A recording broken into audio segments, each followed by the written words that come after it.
Hey guys, today I'm going to share with you my desk setup going into 2021. So let's get started. First up, we have the Microsoft Surface Laptop 2. This is my go-to laptop that I use every single day for school. It has a great keyboard, great battery life, super snappy, and it just works really well. And over the past 2 years that I've owned it, I've been very happy with it. Next, we have the Logitech M535 wireless Bluetooth mouse that works really well for me, and it works as you'd expect it to. Here we have the Logitech K38 wireless Bluetooth multi-device support keyboard. It's about the size of a 13-inch keyboard and it works really well. The keys are clicky and it's very nice to type on, and I'm really happy with it. Here we have the Anker wireless charging pad. It's a great little inexpensive wireless charging pad that I use to charge my AirPods and my iPhone.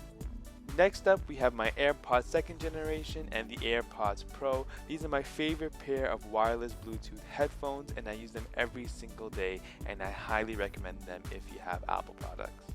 Next, we have my monitor of choice, which is the Lenovo P27Q 1440p monitor. This is a great monitor. It has a large 27-inch display that makes it great for working and for editing videos. And so usually I have it connected to my Surface laptop, but sometimes I do connect it to my MacBook in order to edit videos.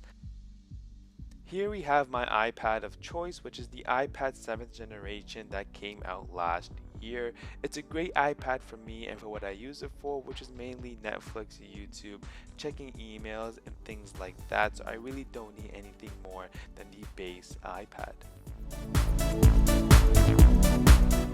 Finally, we've arrived at my final product on my desk, which is the 13-inch 2012 MacBook Pro, and I mainly use this machine to edit videos like the one you're watching now. That is the end of the video, guys. I really hope you guys enjoyed it. If you did, please give this video a thumbs up, leave a comment down below, let me know what your setup looks like, and I'll see you in the next video.